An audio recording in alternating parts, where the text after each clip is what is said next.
Love is not the impulse for building walls. Love is the impulse for connecting with people.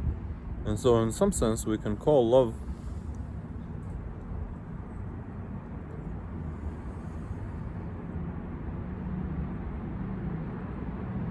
or rather we can call fear Satan.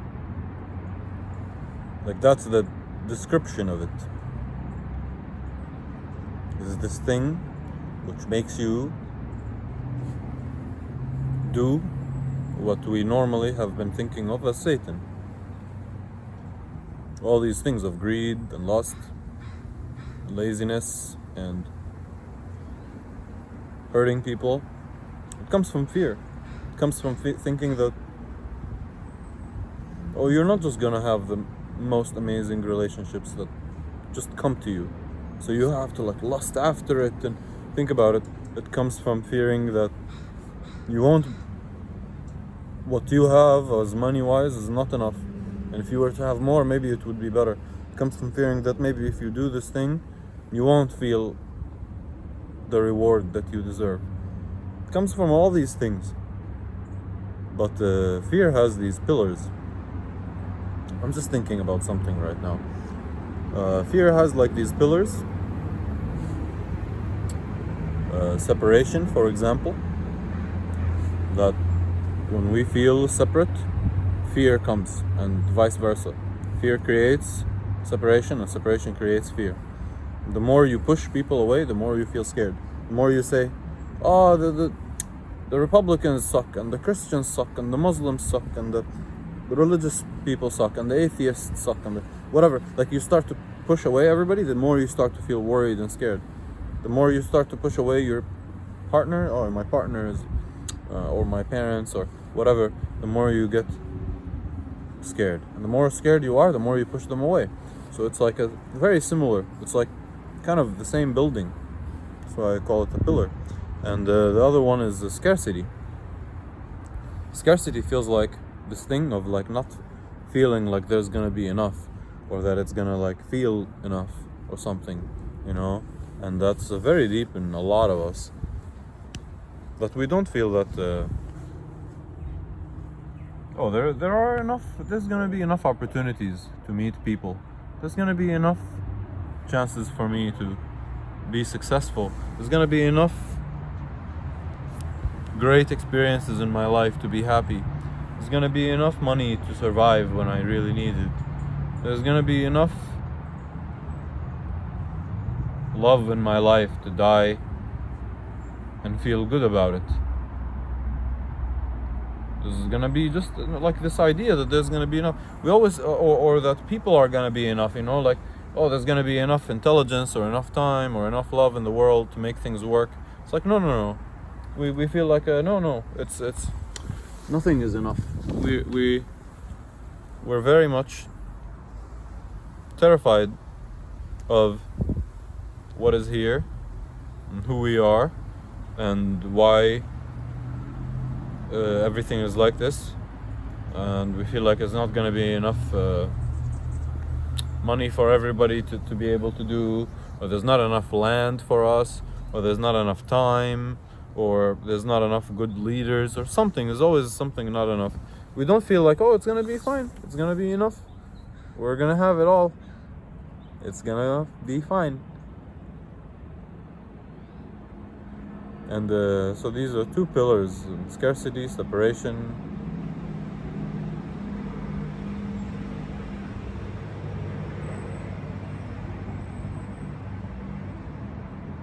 Yeah, I don't know, there probably are more,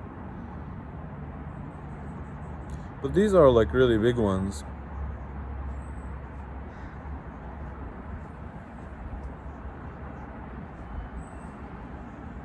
Just some thoughts about fear,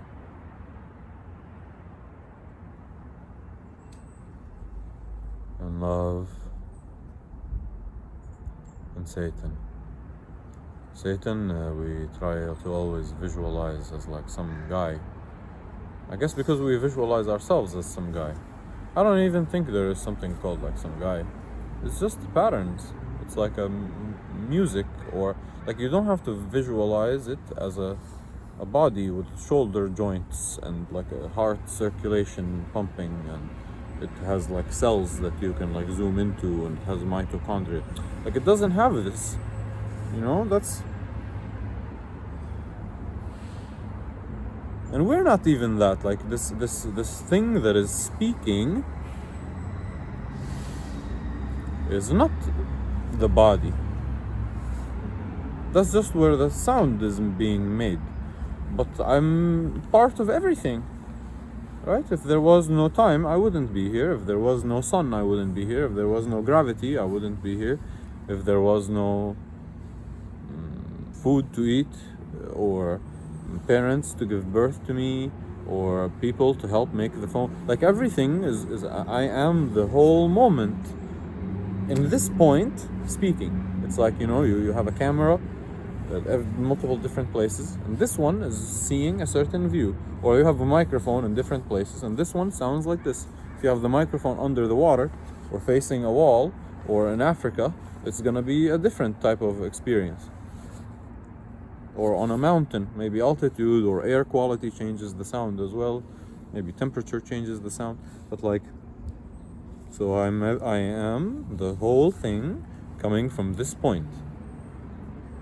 And so I don't have to visualize myself as this body. I don't have to visualize myself as anything. I am everything.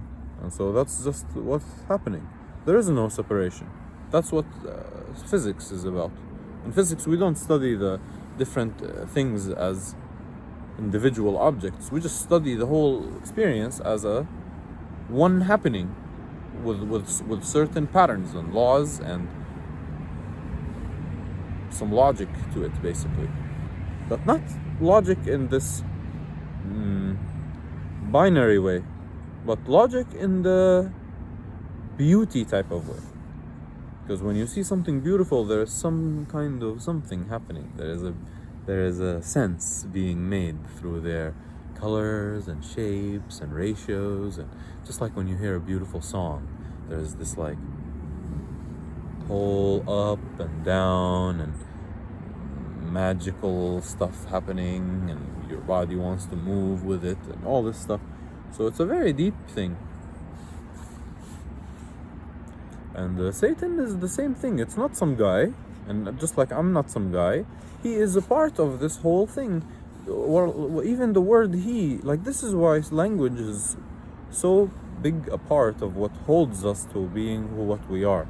Because saying he and saying me and you, it holds us in this mindset that there is all these things. Like when I say he, because usually when I say he, you think of some guy.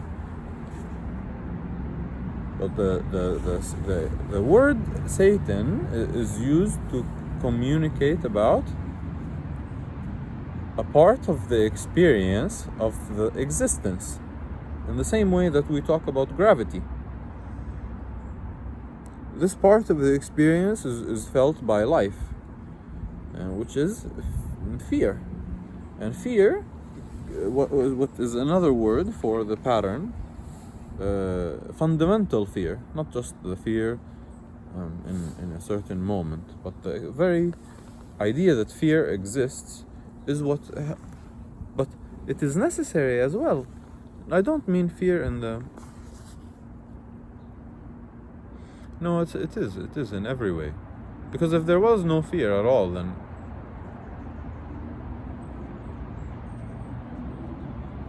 I don't know if we would be able to survive on a planet in this way. But we definitely would not have problems. We would just be like chilling.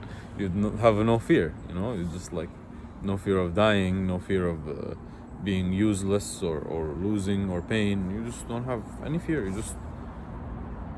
There's no problems. There's nothing going on. And so fear is just like and so there is no separation. It's just part of what's happening. It's like saying gravity, but we like to think in this way of having dualities like day and night and different people and me and you, whatever. But that's not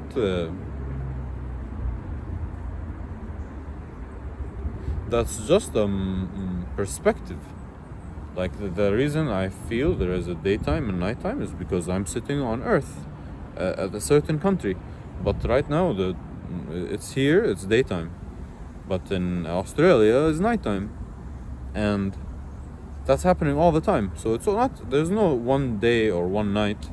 It's just like going around, you know. It's like it's just switching.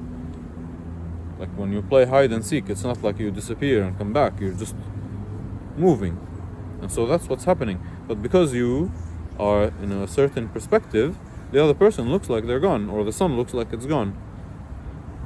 But if you stand outside the planet and then we look at it like a ball, you would just see the sun like the earth spinning around the sun, and the sun moving, and then you just we realize like, okay, it's just that on one side of the planet is light and the other one is dark, and then you get like this experience of daytime and nighttime, and this one is heating up the planet and the other one is like cooling it down when the sun isn't there.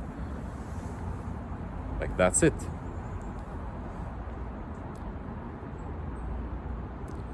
So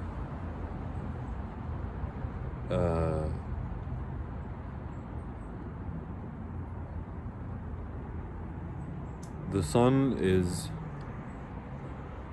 always here and everything else is always here, but our limited perspective provides us with the opportunity to focus on a certain thing. This is what Carl Sagan calls an organism coordinates a point of view. It's literally like, if you know, there's like a point of view I have right here. I can't see what, like, of my hand right now. And here it's like visible, but my hand is still there. Like this, the whole thing is there. It includes time also. Like right now we see the past of other stars because the light is coming from them, which takes very long. And so when we're not seeing the star right now or that other planet right now, we're seeing what it was, however long for that light it took to come here. We're seeing whatever we're seeing right now is like, you know, from 200,000 years ago, because it took the light 200,000 years to come over here. And so that thing, that's what it was 200,000 years ago. But if you were to be able to cross in an instant and appear there, you would be kind of time traveling in some sense. I don't know if this makes any sense.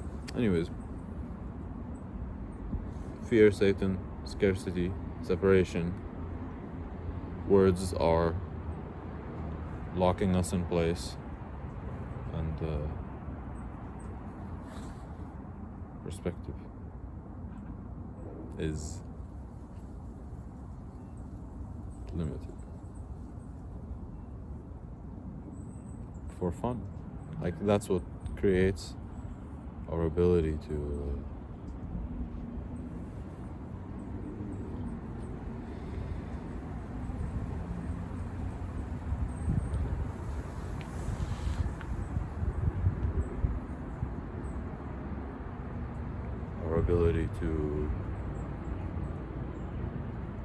be people instead of just